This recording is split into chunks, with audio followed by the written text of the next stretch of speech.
Well, welcome back to Two Pastors and a Mic. My name is Corey. And I'm Shannick. And we're glad that you're joining us. Man, we got a fun episode today, but I want to remind you, if you haven't left a review, go do so, specifically on Apple Podcasts. We have a bunch, but we haven't had one in several months. Do it. Yeah. And thank you for the stars on Spotify. We're working with a couple more platforms. Welcome all of you joining us on YouTube and GAN. Man, what a time to be alive. It's a great day for me personally. I don't know even why. It's been amazing. This past weekend, the weather has been phenomenal. It hit 80 the last few weeks, right? Or the last few days. Are you kidding me? It's been I did all my yard transformative work for me in my life. Just this weekend, there's hope again. It's gonna be a that good winter day. Is coming to an end. So it is a good day. Winter. Oh, and I'm in the last kingdom, as you know. So it's like the winter season just gets skipped and all. Hey, we don't have a question of the week, but we have two things that we want to do real quick, two statements. And one is a quick recap from last week. We put out there a post. Okay, our episode last week was the 4 ways that we're most like God. We put this out on socials. We had people commenting on YouTube and on socials. I had people texting me. So a big shout out to Linda, to Lacey, Reese, Jason, Cassidy, and John for your input on that. We went through all of your additions that you had, because we were like, hey, there's more than 4 ways when you're most like God. And we're like, maybe. So we actually talked about it behind the scenes. And we did decide to add a 5th one. So it's, again, we're adding it today to this week's And some episode. of the ones that people wrote in with, they were very thoughtful. We understood. It was one of the ones that we actually spent an hour or two just going over, and can we fit this in another one? Mm-hmm. Things like forgiving and loving, people that mentioned that. And I think those are things that God does, and we are like God when we're doing them, but we can fit loving under giving and restorative. We can fit forgiving under that restoration process of restoring and giving. And giving. Yeah. So it was all really good, but I think there was a few that we felt like, you know what, these are worth considering. So the 4 were, again, if you forgot from last week, were creative, giving, restoring, and sustaining. And we would officially add being. You're most like God when you're being present, which is kind of what this podcast ultimately has been about, is reminding us to just we're human beings before we're human doers. Yep. But then from those conversations that we had, like the co-suffering, again, I don't think co-suffering would be something that we would do under. It's our response to the suffering that we experience. So the endurance would fit under being and how we endure the and understanding suffering. Just who we are. Yeah, and all those other ones like resting, you could put that under restoration, and you could put that under being. So thank you all that contributed to that. We actually really appreciate it. I like it when people give feedback. And so, I'll probably write a little blog one day and say 5 ways we're most like God. Yeah, no, I love it. Yeah, thank you so much for doing that. I also want to give another shout out during this time, because I'm just so encouraged, specifically from a few of our listeners. I have friends, Andy and Joy, who listen to the podcast. What up, Andy and Joy? I've never met you, but you're amazing. They come up to me, just kind of ask questions and talk about it, and I love it. I get a lot of affirmation that way, that, hey, there's other people listening outside of the people that just belong to Hill City, and people around the country, people around the world, really. And it just blows my mind. And it's one thing to sit and listen and to think, oh, that was a great episode. Oh, that's food for thought. But when people come and say like, hey, I've been listening to your podcast, and here's one of the ways that I was connected to the flow. And that's what we're in this month. The series is on flow. And just telling me an experience that Joy had while getting her oil changed, and being able to be someone that lived in the flow and opened herself up to just showing love and kindness, and what she saw in regard to that. And just that beautiful testimony that she was able to share with me very quickly this past week on the soccer field was like so encouraging. So just thank you. And if there's others that are listening. Are you going to tell the story? Well, I just kind of did in a nutshell. No, you should tell the whole story. Our listeners would appreciate it, because I was super encouraged when you told us. Yeah, I just, again, just Andy and Joy came up to me just at the soccer field this week. Our boys play soccer together, and they're listeners of the podcast, and they just wanted to tell me an experience that Joy had getting her oil changed. And there was an irate customer, like this elderly person, and she was able to be there like, okay, how can I live in the flow in this moment, and how can I maybe help diffuse? So I just said, hey, or she said, hey, offered a solution to the guy that was kind of like harassing, losing his mind. Yeah. And was able to diffuse that a little bit and show love. And then the help that she offered someone else. And she's like, hey, I just was connected to the flow. because we're spirit-filled people and this is what we do. And so it was just very, very encouraging to And me. I think we love it when you implement what we talk about because, okay, we might teach on something. We're not perfectionists in every area that we talk about. We are trying to help you in on the fact that we're just two normal dudes that are trying to figure out too and trying to love more like Jesus. But when you implement some of those things, that might be the most encouraging thing. Like, yes, we appreciate it when you're like, that was a great episode. But you know what would be more encouraging? If you tell us how you applied what you've been learning from this podcast into your everyday life, because that's the point. I mean, information is great, but if it doesn't change your life, it's like paint. The paint buckets are great in your home, but if you don't apply the paint to the wall, what's the point of getting the paint? And so, yeah, we just appreciate all that. But week 3, living in the flow. Yep. People don't even really know that we've been doing a whole series around this flow. We're going to highlight what here at the church, here at Hill City. Yeah, we're going to highlight what Pastor D'Eric just preached this past Sunday. Oh my gosh, is it thought-provoking. If you didn't listen to that sermon, you might want to.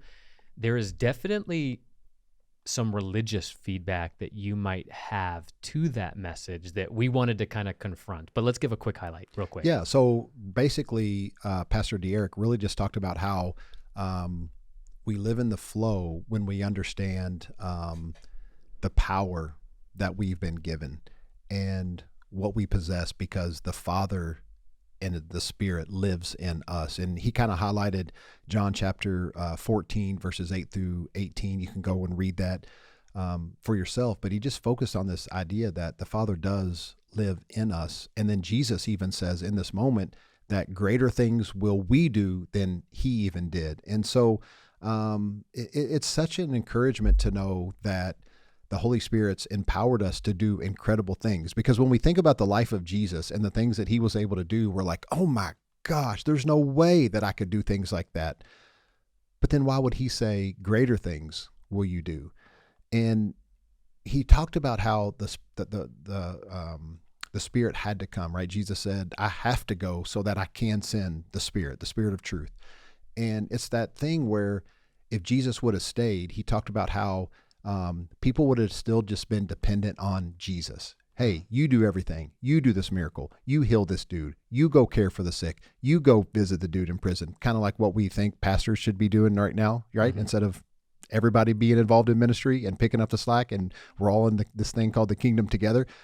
But he focused on the fact that Jesus had to go, and it was the best thing for him to go because we're all now empowered with the Holy Spirit. And the Spirit that raised Jesus from the dead lives in us. And so we really have this relationship now then with God, right? Father, Son, Holy Spirit living in us. And he really talked about how it's this, what do you call it? An interdependent relationship. Rather than codependent. That's thought-provoking. But what he really pulled out and I loved is, and we've all been there, I know I've been there, mm-hmm. is whenever we do certain things, we set our hands to accomplish a task or whatever that may be, and people like take notice or want to just say, man, you did a really good job on that, or that was a great presentation, or I really know you spent so much time putting that together because it came across amazing, or, you were able to do this or do that. And for some reason, we in the church, we always have this mindset of we can't receive a compliment. It has to be that that God did it all. Like it's all him. All God. Oh, thank you. But no, all for him. It was not me. It's all him. Yeah. And so he really debunked that myth that it's all him because he also lives in us. So it's not all him. And we actually put our hands to stuff. We have the power and ability because of the Spirit in us. And so it's this interdependent relationship. It's kind of like, so here at the church, we for years have been known as this non-denominational, kind of like independent church. And what I tell people now, and even new people coming, it's really not non-denominational. Really, we're interdenomination. Yeah. It's people eclectic. From all walks of life, all backgrounds. And when I even say interdenominational, I mean even meaning people that weren't ever a part of any type of denomination, because maybe their denomination was anti-denomination. and they come and we're a collection and a group of eclectic diverse people coming together with different backgrounds, with different beliefs. And it actually makes for a very beautiful thing if you allow the process to remain non-dogmatic. That's so good. I love that. Interdependent rather than codependent. He addressed our codependency that we tend to have with the Bible and with God, and how it shouldn't be codependent. You shouldn't be codependent on God. You should be interdependent with God. And that's not semantics if we are to think about it. Because yes, we should have the same confidence that Jesus had on the earth. And okay, what we're about to say and highlighting everything that Dee talked about, we have to address the rebuttal that comes from it. So we will get to that. But he talked about 3 things. 1, you are great. Believe that about yourself. Like, this is what we've been trying to implement in our culture. This is kind of why I wrote that book, What If I Told You? A devotional to help you rewire how you talk and view yourself, aligning it with God. This is the most humble thing you could do, is not only understand your greatness because a great God lives in you, but receive that greatness and walk in that greatness. It will not make you arrogant because you're not the one doing it. You are aligning with what the Father has already declared over you. So the most humble thing you could do is to sit in this reality that you are great because a great God lives in you. Like, that is so empowering to people. You are great. Then he said, God trusts you.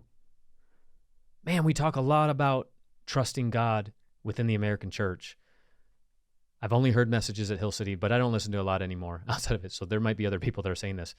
But how many sermons have you, listener, heard that God trusts you? Do you know how empowering it is when you get told that the creator of the universe trusts you? Yeah. He chooses to partner with us. Yeah. I think Jamie says it this way, going back to what you just said. Like, God has no body on earth except yours. So without human beings, God chooses to do nothing.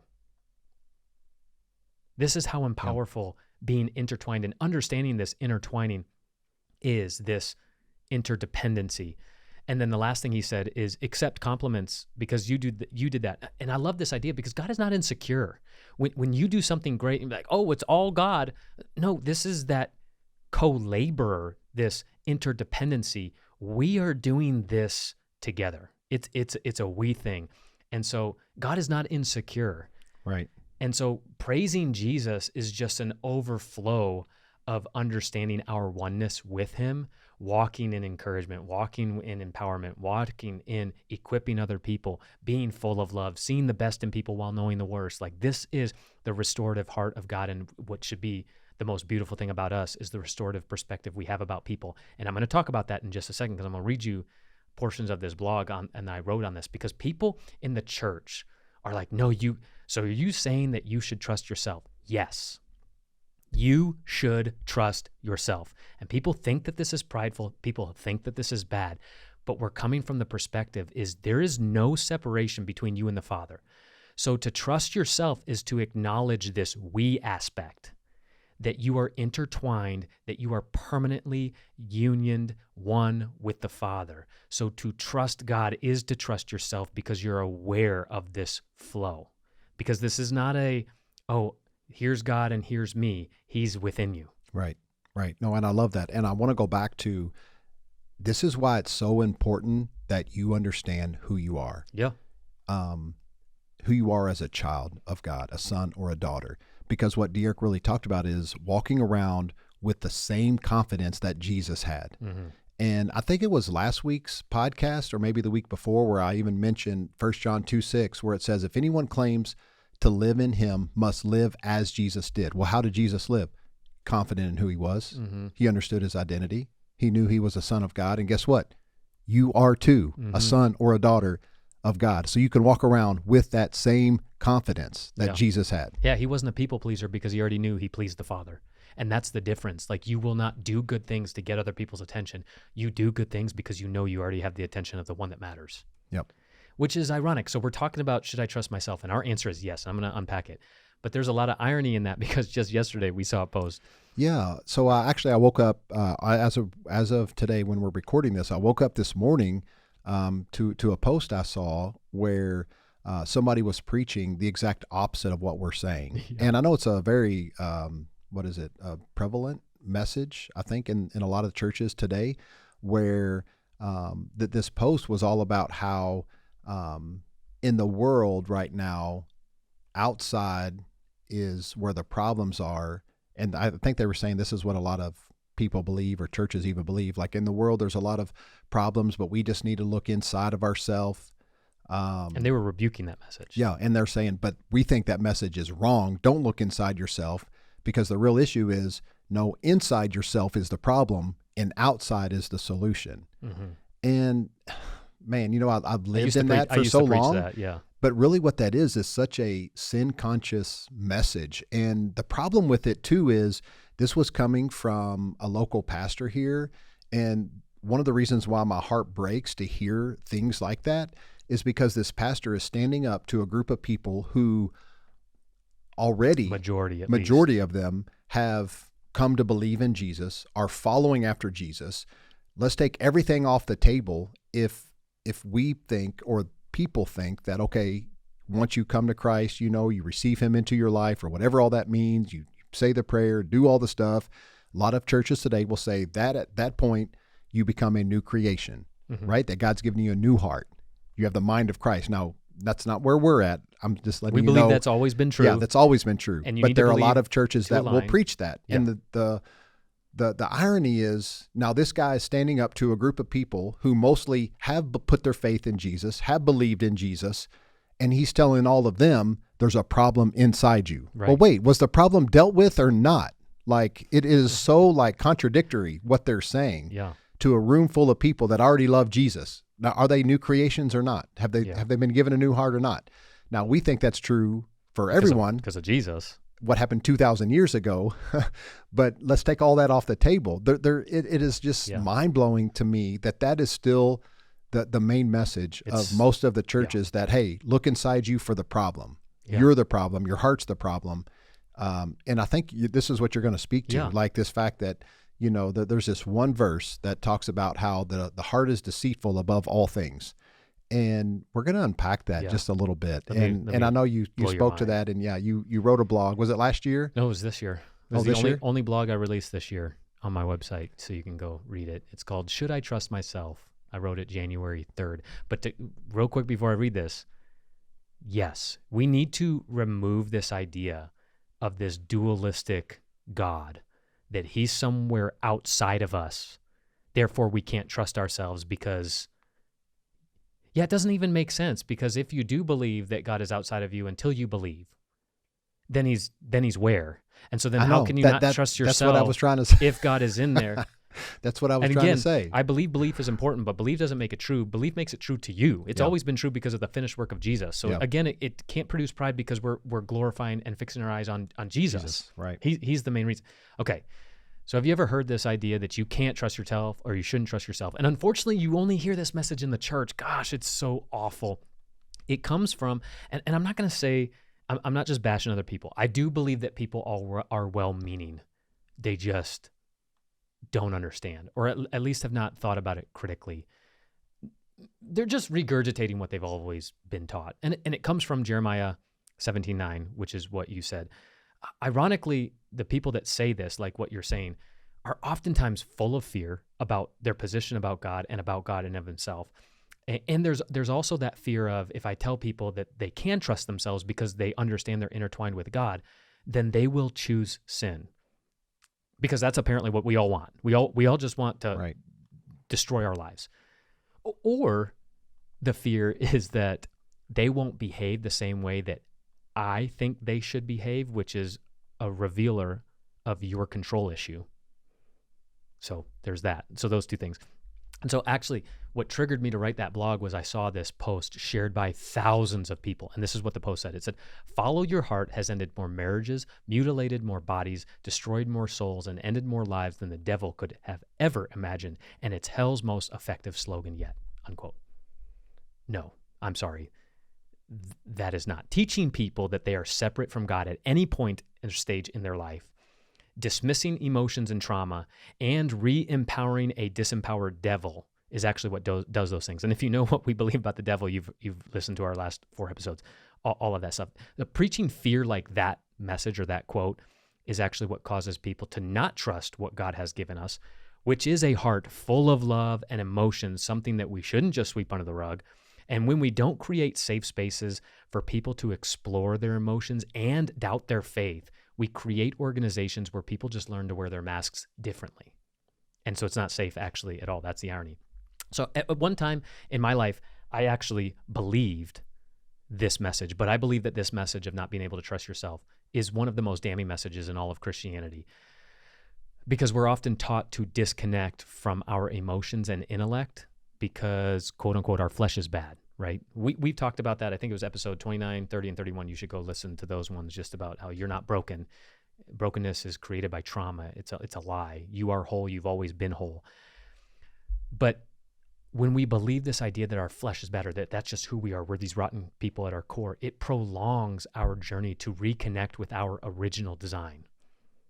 And that's important for us to understand, because this idea that humans are rotten at the core goes against everything that God has to say about his creation. And no, sin does not have the power to change your original design. That would make sin more powerful than the creator. So we have to address this. Sin should never have a starring role in our gospel presentations. We say that a lot here. When sin or behavior has a starring role, we choose to eat from the tree of the knowledge of good and evil instead of the tree of life. But we have that verse, Jeremiah 17:9. And this verse says this: the heart is deceitful above all things and beyond cure. Who can understand it? That's the NIV version. I'm going to come back to that in a second. Right. And again, this is always quoted by people who affirm that we cannot trust ourselves. But let's unpack it, because it sounds pretty clear in the NIV version, but it's important to know that, one, context. Jeremiah was speaking to Judah, not to us in the 21st century. And throughout this portion of writing, he was warning of the coming Babylonian invasion. However, he goes on to speak of a day of a new covenant and new hearts.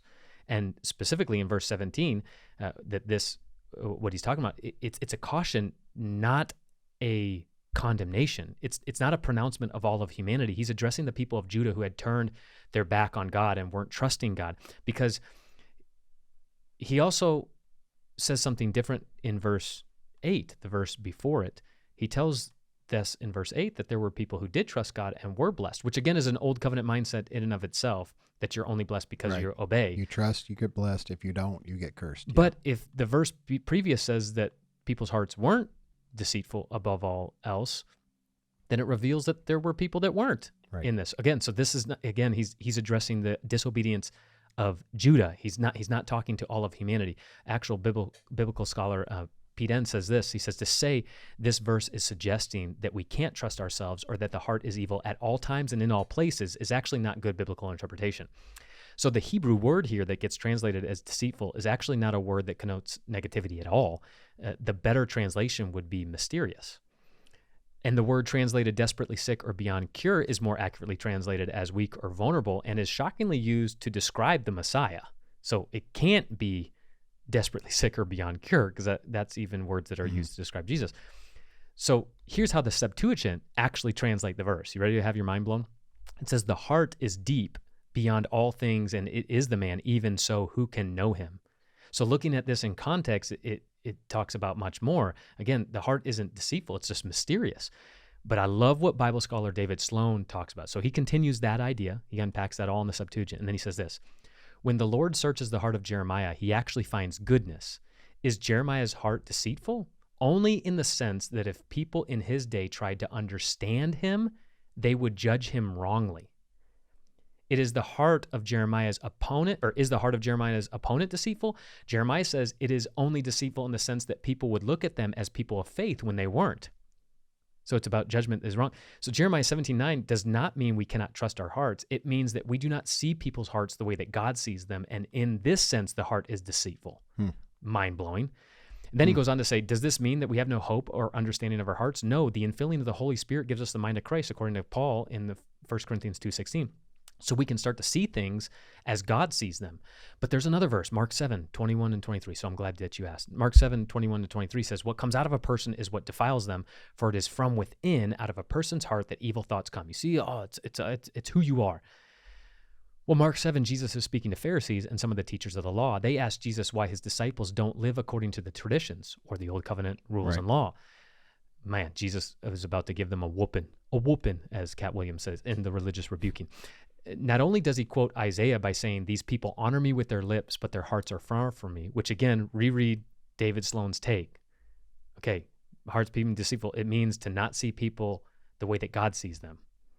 So Jesus is confronting the Pharisees when he says, and he quotes Isaiah, these people honor me with their lips, but their hearts are far from me. Who's he talking to? The people that were a part of the church. Right. Mind-blowing. He continues by telling them that they nullify the word of God by their traditions, by their old covenant lifestyle. I like to think of like when Jesus is speaking that Michael Jackson popcorn eating gif, like, ooh, this is getting juicy. So when Jesus says what he says in verse 21 to 23, talking about that what comes out of a person defiles them, or blah, blah, blah, he's actually speaking of food, because he goes on to declare all foods clean, which was wild to a Jew. And in this context, they were judging Gentiles for not only what they did, but how they ate. So Jesus is emphasizing a law of love, not the old covenant law of rules and systems. So what defiles someone is how they treat and talk to people, especially how church-going people treat and talk to people who don't believe like them, because we are responsible for how we treat each other. So in case you missed it, the heart being deceitful means to view people through a lens that is not loving. That's what is being deceitful. It's to see people's shortcoming and still not believe the best about them. It's to look at humanity without the lens of Jesus. And by doing so, you'll make judgments about people that misrepresent the heart of the Father. So I am so tired of Christians not trusting their God-given instincts because they've been told that their heart is corrupt, as if you aren't intertwined with the Creator, because he is omnipresent. He has always been with you. He will always be with you. You are intertwined with the Spirit. And I think we don't know this because of Isaiah 40:31. It says, those who wait in the Lord will renew their strength. And I'm not against waiting, but that Hebrew word is the Hebrew word kawa, K-A-W-A, and it actually means to intertwine. So remove the word wait and add the word intertwine. Those who are intertwined with the Lord will renew their strength. That's good. Because you know the power that you have. You're not waiting for God to move. He's waiting on you to move in the power that you already possess. Back to that interdependent, intertwined. Intertwined. So waiting can often be boring, but intertwining is electric. It's incredibly exciting. Intertwining is a conscious awareness of the beauty of God in all and through all. So in the new covenant, we have the mind of Christ, 1 Corinthians 2:16. The mind of Christ empowers us to deal with our emotions, not ignore them or invalidate them. God has inscribed his laws on our hearts, according to Romans 2, 2 Corinthians 3. But these laws are not the commandments or the old covenant law. It's the law of love, according to John, which is the only command in the new covenant, to love like Christ has loved us. That's what is inscribed in our hearts. We are designed to see beauty, and beauty is what will change the world. No wonder the church has been confused, because we keep dismissing people's emotions by telling them not to trust their God-given hearts, the God-given instincts, God-given emotions. So please start trusting yourself, because you're intertwined with the Spirit. There's no separation. This is not a dualistic viewpoint. There's no separation between you and the Father. To trust yourself is to trust God. You're intertwined with the Spirit. Tap into your emotions and instincts. Don't sweep them under the rug. Go get help. Go see a professional counselor to deal with your emotions. But your emotions are not bad. Your emotions are indicating something, most likely an abuse that has happened, or some trauma, most likely religious trauma and childhood traumas in your life that are keeping you from experiencing the fullness of Christ right here, right now in this moment. This may be your nudge to start dealing with your painful experiences. The Spirit will guide you into all truth, as Romans 6:17 says, but thanks be to God that though you used to be slaves to sin, you have come to obey from your heart. So there's a contradiction if you haven't been paying attention, which is the pattern of teaching that has now been claimed your allegiance. Don't I want sin? Isn't my desire of my heart to go off and do whatever I want? No, my heart does not want sin, and I don't believe that your heart wants sin either. You know what your heart wants? I'll tell you what your heart wants. Your heart wants love, connection, acceptance, and empowerment. The heart is already full of the righteousness of God. Your heart is already full of the righteousness of God. You just might not be aware of it. It's time we start walking confidently in our sonship and daughterhood, because at your core, you were created in his image and likeness. You are an image bearer. You are his beloved. God trusts you. And rant. Mic drop. So that was actually all on your blog. Yeah. And where can they look that blog up? Because Saints you just said a Sinners. lot saintsnotsinners.com. there in the last like 5 to 8 minutes. And so saintsnotsinners.com. And it's just right on the blog section. Go look that up. Just go buy my Devo. If you haven't already bought my Devo, I will speak 21 truths over your life aligning yourself with how the Father views you. Again, we're not talking, there's no separation. Hear that. There's no separation between you and an omnipresent Father. Awaken to your intertwinedness. Yeah, I love that. And actually, while you were speaking, what I immediately went to, and we did another podcast on this when we were walking through the Sermon on the Mount and the Beatitudes, whenever they talked about how blessed are the pure in heart, for they will see God. What is that? The ability to see people how God sees them, exactly what you're saying. So instead of the heart being deceitful, as in maybe you have a judgment towards them based on what they're doing because you can't actually see who they really are at their core and their heart, so it's deceiving you on how you think about them. But then Jesus comes along and says, blessed though art thou pure in heart. You actually, despite people, how they behave, what they're doing, you can see them how God sees them as someone who's truly loved. I think that's amazing. That is what we're all about. And so if you missed all that because you were triggered that we were telling you to trust yourself, you've missed what Shannon just said in declaring you've always been righteous because of Christ. It is the most humble thing you can do, is to just rest in all of those I am statements now, because they're declarations of who you are. It's amazing. All right. So we have... live in that flow. Yeah. Live in the flow. Connect to the flow in your everyday life. And again, we do this so that you can be empowered to go out and make an impact, make a difference in your areas of influence, whether that's within the four walls of your house with your family, whether that's at your workplace, whether that's with any of the relationships that you carry. You do have influence. We want you to know that. And we want to empower you to believe that you can do greater things. You can do amazing things because an amazing God lives in you. And so trust that interdependent relationship, be intertwined, and know that, and then walk out an amazing life with Jesus. And I can't wait to hear some of the testimonies and stories from just being empowered this way. So if this encouraged you, if this did empower you, one, share this with a friend or someone to have a conversation around it and how you can walk this out in your life. But we would also love to hear from you as well, and how this is impacting you and your walk, and just your identity as a son or a daughter. We love that encouragement and affirmation as well. And just above all else, know you are loved, and there's nothing you can do about it.